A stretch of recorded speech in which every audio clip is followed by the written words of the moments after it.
এই বাড়িটাতে ভাড়া আসাটাই এখন মনে হচ্ছে সবথেকে বড় ভুল হয়েছে। যেদিন থেকে এসছি সেদিন থেকে কিছু না কিছু প্রবলেম ফেস করতেই হচ্ছে, আর সেই প্রবলেমগুলো হচ্ছে আমাদের ঘরে থাকা নিয়ে।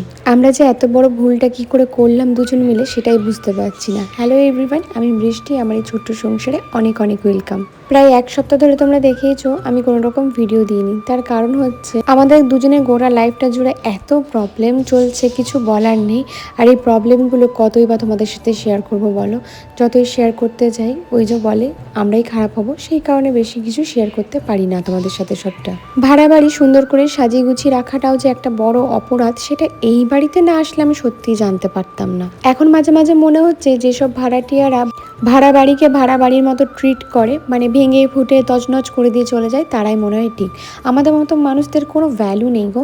আমরা যতই ভাবি যে না ভাড়া বাড়িকে নিজের বাড়ির মতো করেই সাজিয়ে রাখবো, যেহেতু সেই জায়গাটা আমাদের থাকতে হচ্ছে, তো কোনো ভ্যালু নেই সেই সব ইমোশন বলো যাই বলো আমাদের কষ্টে। তোমরা নিজেরা দেখেছো এই বাড়িটা যখন শিফট করলাম তখন বাড়িটার কীরকম নোংরা দশা ছিল। তারপরেও কিন্তু সেই বাড়িটাকে পরিষ্কার করেছি, পরিষ্কার করে টোরে আমরা ঠিক করে ভালো করে সাজিয়ে গুছিয়ে রেখে সেই ঘরটাতে থাকছি শুধুমাত্র একটাই কারণ, যে আমাদেরকে থাকতে হবে, প্লাস আমাদের একটা ছোট্ট বাচ্চা আছে, সে তাকেও ভালো করে রাখতে হবে। সব কিছু ভেবে চিনতে জানো তো মুখটা বন্ধ রাখি, কারণ যেহেতু এখন পরিস্থিতিটা আমাদের ফরে নেই সেই কারণে। কিন্তু কিছু কিছু জায়গায় লিমিটটা ক্রস হয়ে যায়। আচ্ছা তোমরা বলো, আজকে যদি আমাদের ঘর থেকে কোনো জিনিস চুরি হয়ে যায় বা কিছু জিনিস হারিয়ে যায়, তার দায়টা কে নেবে? কেউ তো নেবে না। সেই তো লসটা আমাদেরই হবে। যদি আমরা আমাদের কোনো জিনিসকে সুন্দর করে ঘরের ভেতর লক করে রাখি, তো সেইটার জন্য অন্যদের কি প্রবলেম আমি তো সেটাই বুঝি না। যেসব বাড়িওয়ালাদের এতটাই প্রবলেম হয় নিজেদের বাড়ি নিয়ে, তারা কেন বাড়ি ভাড়া দেয় সেটাই বুঝি না। আর এরা এটাও ভুলে যায় যে আমরা কিন্তু ফ্রিতে থাকি না, আমরা কিন্তু টাকা দিয়ে থাকি।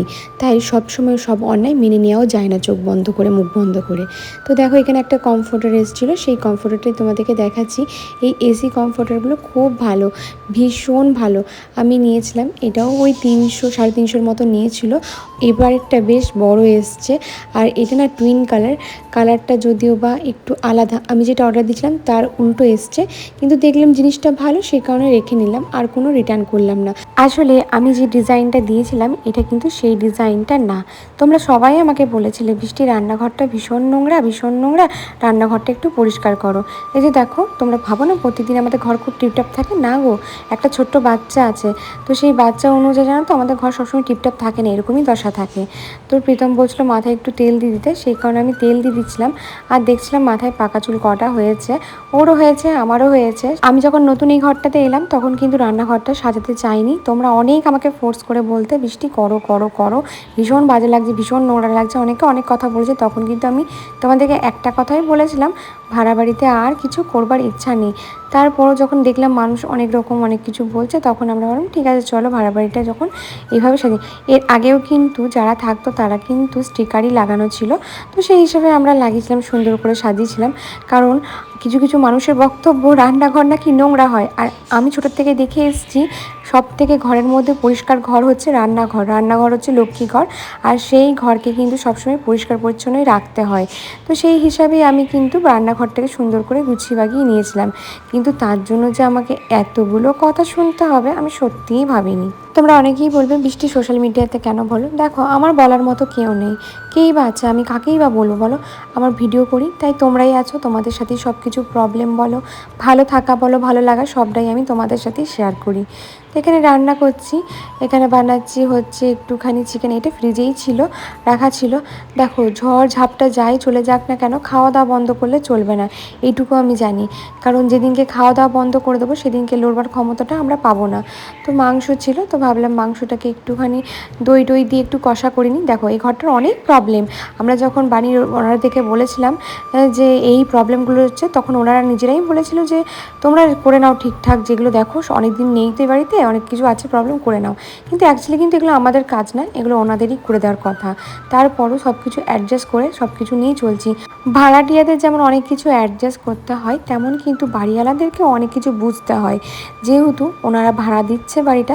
আর যদি যদি মনে হয় যে না আমাদের বাড়ি আমাদের এরকম লাগবে ওরকম লাগবে, আমি বলবো ভাড়া দেওয়াই উচিত না, নিজেদের বাড়ি নিজেদের কাছে রেখে ধুয়ে জল খাওয়াটা উচিত। এই বেসিনটা যতবার জল মানে বাসন করতে যায় বা ধুতে যায় ততবার কিন্তু প্রচুর জল রয়ে যায়, মানে প্রচুর প্রবলেম আছে। তারপরেও কিন্তু সব কিছু তোমাদেরকে আমি প্রথম থেকেই বলছি, বাড়িতে অনেক প্রবলেম আছে, তো তারপরেও কিন্তু অনেকটা মানিয়ে গুছিয়ে চলছি, কারণ আমাদের যে বাজেট সেই বাজেটে।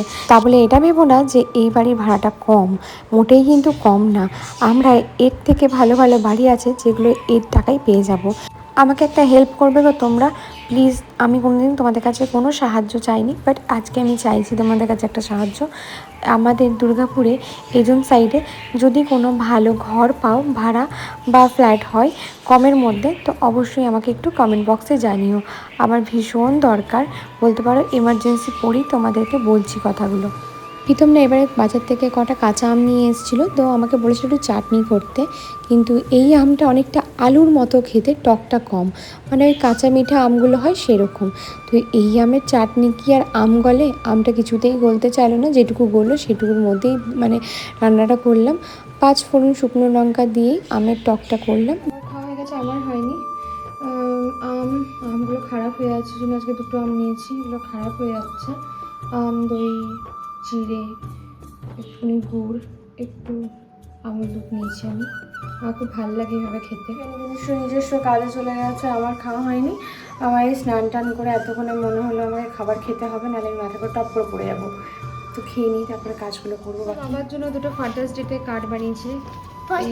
এটা ফার্স্টে আমি পড়ি দেখাই, এটা আমি মার্কার দিয়ে একা বানিয়েছি।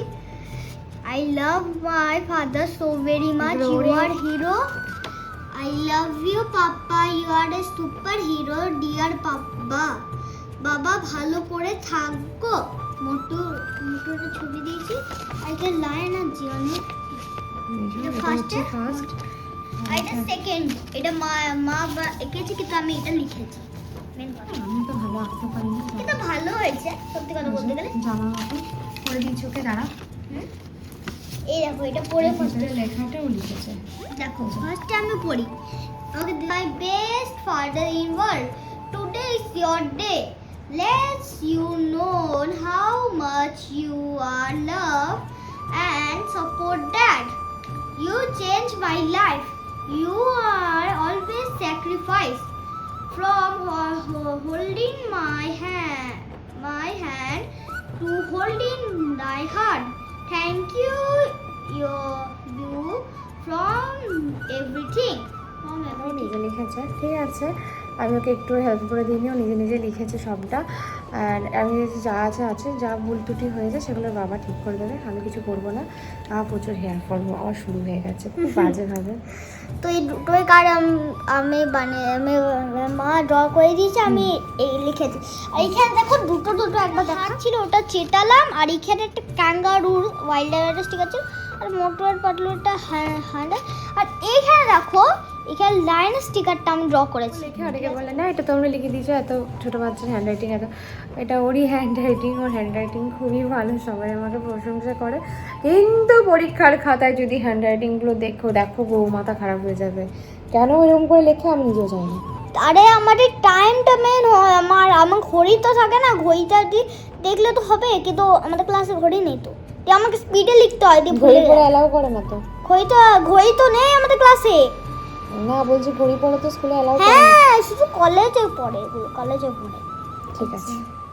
আমি সবই করেছিলাম, তার সাথে দেখো চিকেন রাইসটা বানাতে ভুলে গেছিলাম। সকালে তো আমরা ভাত খেয়ে নিয়েছিলাম, তো যেহেতু একটু ভাত বেঁচেছিল, একটু বেশি করে পেঁয়াজ কুচি দিয়ে কিন্তু এই রাইসটা বানাই, খেতে খুবই ভালো লাগে, সিম্পল থাকে। সবজি থাকলে সবজি দিতে পারো। আর আগে যখন জিম করতাম তখন কম তেল দিয়ে করতাম ব্যাপারটাকে। চিকেনটাকে হালকা ম্যারিনেশন করে রেখেছিলাম সব কিছু দিয়ে, আদা রসুন পেস্ট, একটুখানি সয়া সস, একটু টমেটো সস, চিলি সস, সব কিছু দিয়ে একটু ম্যারিনেশন করে রেখেছিলাম। পেঁয়াজটা ভাজার পর চিকেনটাকে দিয়ে ভালো করে এই চিকেনটাকে সেদ্ধ করে নিতে হবে। তারপরে দেখো এখানে একটু সয়া সস দিচ্ছি, একটু সয়া সসটা কম লাগছিলো, সেই কারণে কিন্তু একটুখানি সয়া সস আমি এখানে দিয়েছিলাম, অ্যাড করেছিলাম। এরপরে আমি একটু ভাত ছিল সকালে, সেই ভাতটাই রাখা ছিল, সেই ভাতটা কিন্তু এর মধ্যে আমি অ্যাড করে দেবো। অ্যাড করে এটাকে নাড়াচাড়া করতে হবে। মানে যে কোনো ভাতের চাল দিয়ে করা যায়, তবে বলবো যেটা বাঁশকাঠি চালটা আছে ওটাতে বেশি ভালো লাগে। এই যে ভাতটা দিয়ে দিলাম এর মধ্যে। এরপর কিচ্ছু লাগবে না, শুধু একটুখানি গোলমরিচের গুঁড়ো বেশি করে দিতে হবে। আর চিকেন পেঁয়াজ সব কিছু একসাথে ভালো করে মিক্স করে নিতে হবে। একটু ঝরঝরে করে নামাতে হবে জিনিসটা। এটা রায়তা দিয়েও ভীষণ খেতে ভালো লাগে, আর এমনি যে কোনো টাইপের সাইড ডিশের সাথে ভীষণ ভালো লাগে। তোমরা এটা শুধুই খেতে পারো, এতটাই ভালো লাগে। অন্যদিন একটু ক্যাপসিকাম, বিনস, গাজর দিই, আজকে কিচ্ছু দিইনি। আসলে প্রীতম কোনো বাজারই আনছে না, সব থেকে বড় কথা। ও এতটাই কাজের চাপের মধ্যে রিসেন্টলি চলছে যে ও না কোনো রকম কোনো কিছু সময় পাচ্ছে না বলতে পারো। তো সেই কারণে ওকে আমি কোনোভাবেই কোনো চাপ দিতে পারছি না। আসলে আমি জানি একমাত্র ও কতটা পরিশ্রম করে এই সংসারটা চালানোর জন্য, ভীষণ পরিশ্রম করে গো। আমি চোখের সামনে থেকে দেখি, তাই আমি জানি। এই যে দেখো গোলমরিচ গুঁড়োটা উপর থেকে একটু বেশি করেই দিলাম।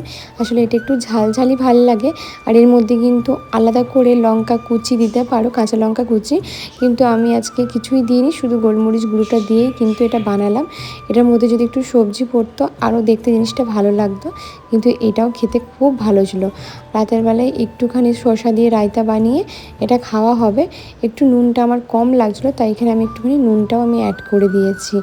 আর এইদিকে রান্নাঘরে দুটো লাইট লাগানোর পরও এত লাইটটা কম লাগে, তো এই কারণেই কিন্তু এই রকমভাবে সাজিয়েছি রান্নাঘরটাকে, যাতে একটু কম লাগে। আমি কিন্তু অনেকবার বলেছিলাম রান্নাঘরটা একটু রং করে দিই, কিন্তু টাকা খরচা আমাদেরকেই করতে হবে, আবার কথাটাও কিন্তু আমাদের শুনতে হবে। ফাদার্স ডে কার্ডটা দেবো, কিন্তু কাউকে আমি এটা বলিনি এখনো। ফাদার্স ডে কার্ডটা দেবো, আমি বলতে পারছি না। এই জামাটা আমি এগুলো লিখেছি, ঠিক আছে? বাবাকে দেবো এবে, ঠিক আছে? বাবা টিপে দাও কোমারটা নাকি? এবার চোখটা খোলো। কি হলো? শোনা শোনা কিছু একটা দেওয়ার ইচ্ছা রয়েছে। Happy father's day. Thank you. Happy father's day. You are my best father in the world. Today is your day. তুই নিজে লিখেছিস? হ্যাঁ। Let you know how much you are loved and supportive. একটু ভুল আছে। হ্যাঁ একটু ভুল হয়েছে। You changed my life. You are always sacrificed, একটু ভুল হয়েছে। sacrificed, spelling ভুল, from holding my hand to holding my heart. আর ওইটা সেকেন্ডটা পড়ো। I love my father so very much. You are hero. I love you, dear Baba. ভালো থেকো। দুটো card thank you. কিছু আরে আমি একটা দিই।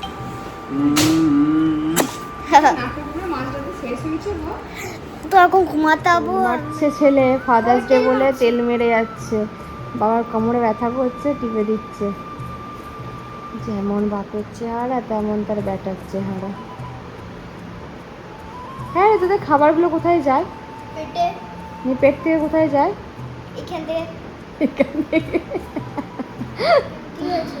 দি বাবা কার্ডটা দেখে কি বললো? আমি বলেছি যে অনেক হয়েছে, ভিডিও করেছি। করেছো? আর ঘুমাবে না? 12টা বাজছে। টেঙ্কাচি একটা বাজছে কি গো? দাঁড়াও, তোমাদেরকে একটা জিনিস দেখাই। এই যবের থেকে এসেছি তবের থেকে কিন্তু আমরা কোনোদিনও পর্দা লাগাতে পারিনি, কারণ এখানে পর্দার কোনো সিস্টেমই নেই। মানে যেই ক্লিপগুলো আছে সেই ক্লিপগুলো নেই, না কোনো ব্রেক গাঁথা আছে কোনো কিছু। মানে আমাদের একটা জিনিস দেখো, পর্দা মানুষ ঘরে দেয় কেন? কিছু প্রাইভেসির জন্য। তো আমাকে তো পর্দাটা ইউজ করতে হবে, কারণ আমার চারিদিকে দরজা, যেই দিক থেকে উকি মারবে মানুষ দেখতে পারবে। তো সেই কারণে স্প্রিং কিনে নিয়ে এসেছি, ব্রেকও কিনে নিয়ে এসেছি। সেটাতেও নাকি সমস্যা। আমরা কেন ঘরের দেয়ালের মধ্যে ব্রেক গাচ্ছি? আরে মানুষকে কিছুটা তো থাকতে হবে, থাকার মতো ঘরটাকে করে নিতে হবে, কিন্তু না, সেটাও করতে চলবে না। মানে বিশ্বাস করবেন, আমরা যেদিন থেকে এসেছি সেদিন থেকেই বুঝতে পারছি ভীষণ প্রবলেমের মধ্যে দিয়ে আছি আমরা। আর বাকি তারপরে যখন এই ঘরটায় শিফট করলাম, তারপর থেকে তো অনেক মানুষ আমাদেরকে বলেছে যে আর কেন ঘর পাওনি, আর কোথাও পাওনি, এই ঘরটায় আসতে হলো। অনেকেই অনেক কিছু বলেছে, বাট আমরা কান দিইনি। নেই। তো ঠিক আছে চলো, থাকতে হবে, আমরা তাড়াহুড়োর মধ্যে ঘরটা খুঁজেছি সেই কারণে। কিন্তু বিশ্বাস করবে না, আমরা একদমই ভাবতে পারিনি এই 1 মাসের মধ্যে এতটা প্রবলেম ফেস করতে হবে। আরও অনেক প্রবলেম আছে যেগুলো আর ক্যামেরার সামনে নাই বা বললাম।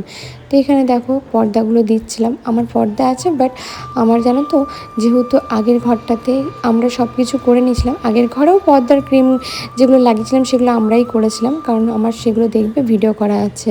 তো যেগুলো বাড়ি আলাদা করে দেওয়ার কথা সেগুলো বাড়ি আলাদা না করে দিয়ে ভাড়াটিয়া দেখে করতে হচ্ছে। ভাড়াটিয়ারা করলেও জ্বালা, আবার না করলেও জ্বালা, অনেক জ্বালা আমাদের জানো তো। যেহেতু আমাদের মাথার উপর ছাদ নেই, তাই মানুষ ছড়ি ঘোরাতে খুব ভালোই পারে জিনিসগুলো নিয়ে। তো এদিকে পর্দা দিলাম, কারণ এইদিকে জানো তো আমাদের একটা দরজা আছে যেটা খুললে মানুষ এদিক থেকে ওদিক, এদিক থেকে সেদিক দেখা যায়। প্রাইভেসি বলে একটা জিনিস আছে। জানি আমি অনেকেই বলবে বৃষ্টি ভিডিও বানাও তুমি, আমি ভিডিও বানাই, কিন্তু তোমরা আমার ভিডিও যতই বানাই না কেন বাড়িতে কি হচ্ছে না হচ্ছে আশেপাশের মানুষদের মতো তোমরা জানতে পারবে না। আর আমি মনে করি পর্দা দেওয়া উচিত জানলার মধ্যে। বাবারা ছিল না, সেই কারণে আমাদের যাওয়া হয়নি অনেকদিন পর। তো ছিল না, অনেকদিন পর যাওয়া হচ্ছে আবার। আর আমার চশমার টা আবার পাওয়ার চেঞ্জ করে নিয়েছে।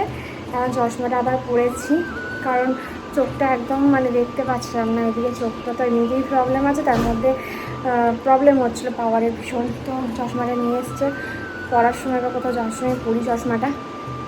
আমার এই কুর্তিটা নতুন পরলাম, এই যে কেমন লাগছে জানিও আমাকে। বাবা মারা কিছুদিন ছিল না, কেদারনাথ বদ্রীনাথ গেছিলো। তো সেখান থেকে আসার পর মায়ের ভীষণ শরীর খারাপ, তো মাকে গেছিলাম দেখতে। আর যাওয়ার মাত্রই দেখো মা ঝেড়ে ঝুড়ে উঠে কিন্তু প্রীতমকে সুতো বাঁধছিল, আমাকেও বেঁধে দিয়েছে।